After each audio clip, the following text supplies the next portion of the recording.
Well, you said something very interesting that people wouldn't think would come out of your mouth because you're a misogynist. Of course. You just said you treat your daughters like a princess. Absolutely. Okay, so what's wrong with that? Well, I guess they're going to come along and somehow the mothers don't have to work. So I guess that makes me a terrible person somehow. I don't know. It's all this weaponized virtue. It's truly insane. Yeah, and people people will turn that around to say that's demeaning to women because we're lowering their stature in life because we have to take care of them. Do you know, I can tell you this, since I'm married, I don't think my wife filled her car with gas 10 times, unless I was in jail. That's what I do all the time. I just want to fill her car with gas. Absolutely. Is she capable of doing it? Of course. Yep. Would she do it on her own? Of course. Yep. It's just, I'm a man. Yep. And I feel that these are the things that I have to do for the woman, for my wife. Yep. You know, I do it for my daughters too. What's wrong with that? But if you say that, you're a misogynist. Oh, yeah. And they're trying to, and this is how they break down the gender role. And this is how they do it because that's how they fundamentally break down society. And I was in Miami. Last time I was in America was 3 or 4 years ago. I was in Miami. I was with a friend of mine from Saudi Arabia, and we were in the club. And I was saying, we were talking about how there's no real clubs in Saudi Arabia. There's clubs in Miami, da-da-da-da-da. And he looked at me and he goes, yeah, there's no clubs in Saudi Arabia, but there's wives. There's no wives here. And I just looked around and I was like, yeah, there's girls. There's no wives. You know, it's like, that's American society now. Right. That's the Western society. And it's going down this degradation. The thing I think a lot of people don't understand, and I have this especially because I come from a very low income background and I still know a lot of the people I grew up with. And when they go, if I had your kind of money, I'd do this, or if I had your kind of money, I'd do that. Hedonism is a black hole that never ends. You can only get so drunk so many times until you want to take a drug, and you do that so many times until you want to do both at the same time or whatever. You end up on a pedo island, whatever it is. Hedonism is a spiral to nowhere. Right. True happiness in life is actually doing, I believe, and this is where we can talk about masculinity. I feel happiest when I do the things I'm supposed to do because I'm supposed to do them. Just as you said, putting gas in the car. Putting gas in my woman's car will make me feel happier than doing something insane or garbage. Maybe I've become boring in my old age. I think I'm not quite as old as you, but I'm getting there. But now you're half my age.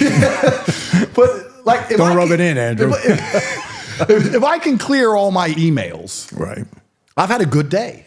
Like maybe it's getting that way. I know when you're younger, you're a bit more reckless and these kind of things, but a lot of young people, a lot of men say to me, especially like, what's fun? And I'm saying doing what you're supposed to do and fulfilling your duty and being proud of yourself is fun. That's the only fun you need. You don't need the fun of trying to chase all this garbage and this hedonism and this black hole. That doesn't lead anywhere. Did you do that for a while? For a while, yeah, certainly. So did I. You have to. Yeah. Until you get to a point where you realize, okay, this is never going to end. Am I going to continue to go down this path, or am I going to turn around and just skip it all? Right. Because it only ends badly. And I think that's also one of the problems with Western society, where the youth are obsessed with fun. If you look at other societies, the youth are not so obsessed with what's fun today. What's fun now? I need fun now. I'm bored. I want fun. You know, they're overstimulated, whatever it is. They're also selfish. They're also self-obsessed with how they feel. This teaching a whole society and teaching a large contingent of the youth that how they feel plays paramount over the world. If you feel sad, that's all that matters. Not, well, I feel sad, but it doesn't matter because I'm doing the right thing. I feel depressed or I feel stressed, but it doesn't matter because I'm dedicating myself. No. What matters is how you feel right now, which means they only want to be happy all the time. And if you're going to only chase happiness and you don't have any particular skills, you're going to end up just chasing hedonism, and this is where you end up. And it's insanity. I think one of the largest tenets of masculinity for the largest period of human time is ignoring how you feel and doing what you're supposed to do because you're supposed to do it. We feel things, but jobs must be done, whether we are happy or sad. And this is also disappearing from the world. I'm stressed probably 6 days a week. I'm pissed off 6 days a week. But things need to be done. Right. So you just have to do them. And when you have a whole contingent of the youth obsessed with only being happy, I think this is one of the largest reasons they can psyop them so easily into doing insanity. And I guess it never used to be that way. No, it was never that way. Without getting into the cause, I don't know if you know what's going on in the United States. A lot of protesting going on at universities. Yeah. Without getting into the cause, these kids are protesting, okay, breaking into the building, staying there, and then demanding that food be brought into them, of course, blankets be brought into them. And I'm saying, are these kids so entitled that they think they can, protest and wreck the school for other people that can't get to class, and then they're demanding food and blankets and all these crazy things. I'm saying this world has gone upside down. Yeah, it wouldn't last in most other places. And the closer that, it's actually interesting because I think humans, or maybe this is just me coping, maybe this is cope, but I think we're designed to struggle a bit, because the closer you are to struggle, the more sensible you are. And gender roles all fix themselves in struggle, right? If you have 10 men and 10 women and they crash on a deserted island, the men do the man stuff, the women do the woman stuff. There's no discussion about gender roles because you're going to die. Right. So the men have to go hunting. The women are going to try and sew a blanket, whatever, because we're going to die now. Right. So we don't have time to talk about whose job's what. Right. Also, if you meet somebody who's had a hard life, they seem to be pretty wise. Yes. It's difficult to find someone who's had a hard life who's a total idiot. When you speak to these liberals or these morons, they've had very easy, soft lives. So I think humans are supposed to struggle a bit. Absolutely. And in the Western world, it's the age-old adage. I know it's overused, but hard times create good men create good times, and the good times create a bunch of weaklings, and they mess everything up. Yeah, it goes to a point, and then it goes the opposite. It goes the opposite way. Yeah. These people have had too easy lives for too long. And you can apply this to nearly any of the societal ills that apply to the Western world. People have had it too easy for too long, and none of them know any struggle at all. I mean, I don't know about you, to be honest with you. Like I can almost crash my car 10 times. And I only slow down when I hit the tree. This is how I am. Like, I think that inside of the human psyche, sometimes you need to be shocked. You need to be hammered with something. That's just how it goes. Because until then, you're like, maybe I'll keep it in mind. Yeah, well, I got away with it. Keep going. Yeah. But when you finally learn your lesson, right? But there's a lot of these people out there who aren't being taught any lessons at all, and they're going to destroy society en masse because they have never had any kind of difficulty in their life. And what is life without difficulty in the first place? What is life? What is the point of life without difficulty? One of the things that's comforted me in all my garbage is actually, I watched one of your videos, and I was watching one of your videos a couple years ago, and I remembered it in jail, because perhaps I'm wrong, you can correct me, but I don't think you regret any of the bad things that happened to you. Not at all. Because it makes you who you are. Yeah, not at all. So when people say, Andrew, what are you going to do if they lock you up for 10 years in Rehovot, the worst jail in Europe? I'm going to say, well, that's going to be a story. That's going to be fun. Maybe I'm crazy. Let me ask you a question. How much time are you facing if all this nonsense goes down? 8 to 10. 8 to 10. And what do you do on that? Yeah. So 8 to 10 years in Romania, that'd probably be around 5 or 6 years. It's like 2/3. And Rehovot jail is the worst jail in Europe. So it's overpopulated, and Romanian jail is interesting because I wouldn't actually say it's as violent as a Western jail. Perhaps I'm wrong, but you see the Western jails is very race segregated, and there's drugs and there's violence. State jails, yeah. State jails. But Romania doesn't have that because everyone's Romanian. So there's not really a race problem. And they don't really have a problem with foreigners in general. And they know me and my brother inside out. So they know exactly who we are. And we're accepted as one of them. So that's not a problem. The problem with Romanian jail is two things. Is that one, there's a lot of mental illness because they don't have a segregation between mental illness and crime in poorer countries. The poorer a country is, the closer it is to your weird jail. They don't have time to deal with the other side of it all. It's very expensive and it's very complicated. It's just jail. It's just jail. Yeah. You did this, but you're mentally ill. I don't care. You did it, jail. Right. So you have a lot of mental illness, and then there's a lot of problem with just the general cleanliness. These jails were built in the communist era. They're infected with cockroaches. They've never been fumigated in any way. There's insects. There's bed bugs. It's filthy. This is the big problem with it, was the filth. If it wasn't so filthy, it wouldn't be so bad. But this was what bothered me the most, is finding cockroaches in your food and this kind of thing. But then if I had to choose, would I choose a more violent scenario to avoid the filth? I don't know. If you get stabbed, you're going to wish you didn't. I mean, I slept pretty good in there. People knew who I was, and people had a degree of respect. Were you segregated most of the time? Your own cell? Or? At the beginning, it was me and my brother. We were in separate cells with other people, but then eventually they put us in together because they tapped our cells. So they put us in together to try and find out and get us talking. And then it became a little bit easier. But I'm looking at 8 to 10 years, but maybe I'm nuts.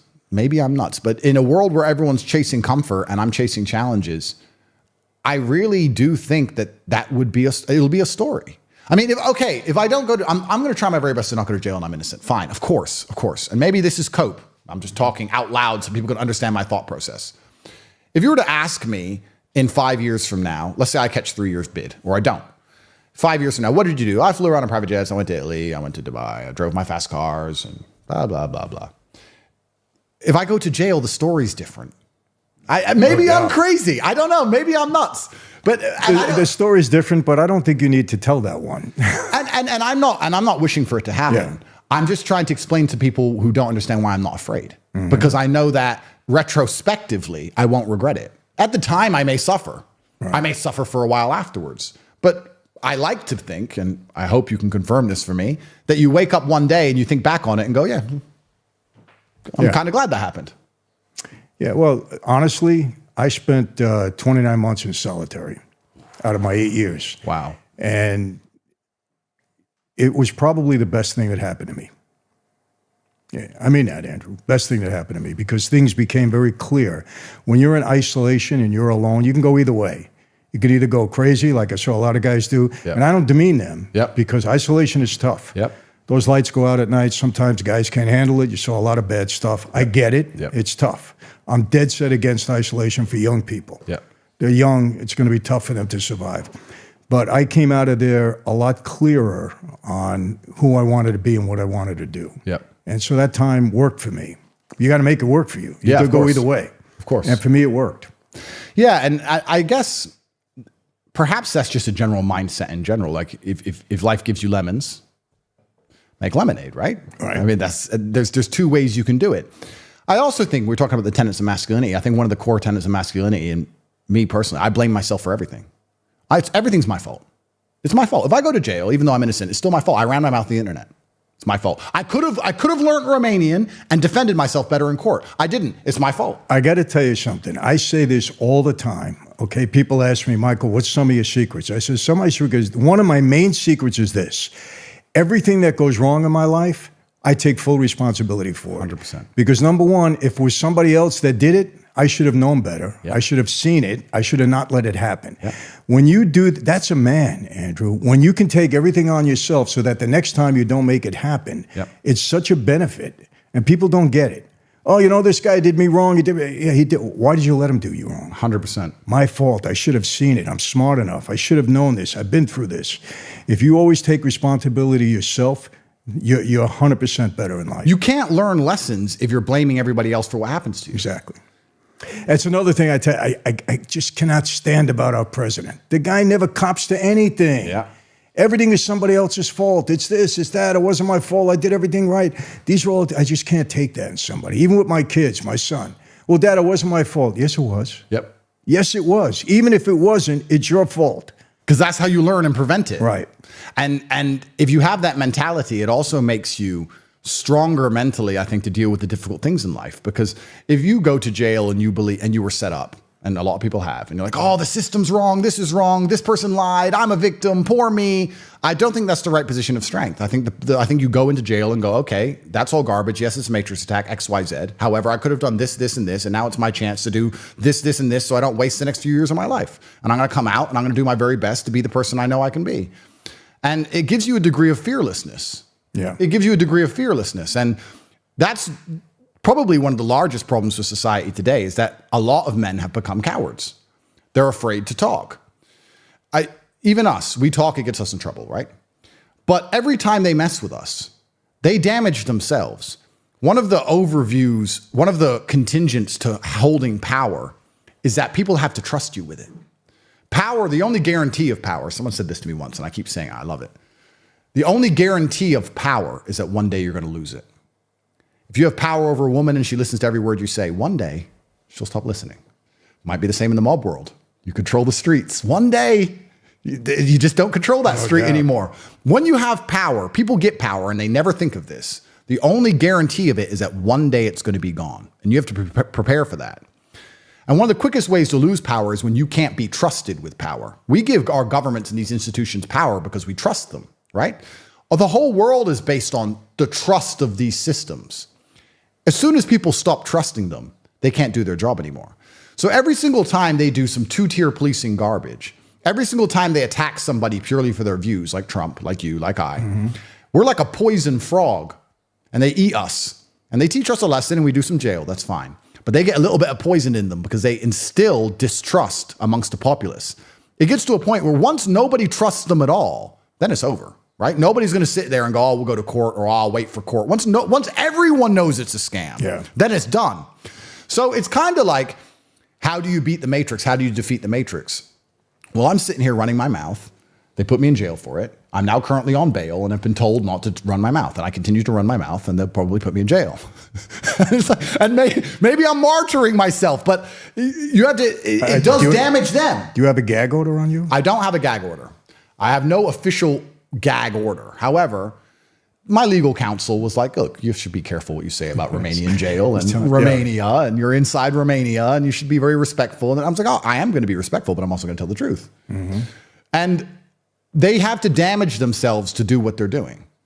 And when people lose faith in these institutions, that's when they're going to have to come along and be honest again. Because right now, they don't have to be honest at all, because there's still a huge percentage of the population. You probably heard this saying, and it's a saying that angers me a lot. Why don't you get a lawyer? You ever hear that one? It's like, oh, I never thought of trying a lawyer. Oh, a lawyer. Oh, okay, I'll get a lawyer. And the law, oh, fine. I'll go home. It's no problem. It's gone now. It's not how it works. It's not how it works. And once people realize that's not how it works en masse, then we're going to have to come into a new system, which I'm hoping we do, because the amount of dishonesty that we're operating under now is truly scary. And God's truth is light, and sunlight is a disinfectant. But it's actually kind of scary. I think this is one of the reasons why, as well, men are cowards. It's scary to wake up and realize that every single thing you're supposed to believe in is a scam. The educational system's a scam. The financial system's a scam. The judicial system's a scam. The medical system's a scam. All the wars we went to are scams. And when you start to realize, oh, this is all a lie, well, then you need bravery, right? So it's easier just to be an ostrich and stick your head in the sand. And then you're going to accept the slave programming because it makes you feel better. And that's just cowardice. And this is what I think we're suffering from massively. We are. And you know another problem, Andrew, I always said this. It's not strong people you have to worry about. It's weak people that all of a sudden get power. The weak people that get power and don't understand how to use it, and it puffs them up, and they think, okay, I'm God now. I'm Godzilla. I can do anything I want. And those are the people that you have to worry about. It's like a drug they're not used to. Exactly.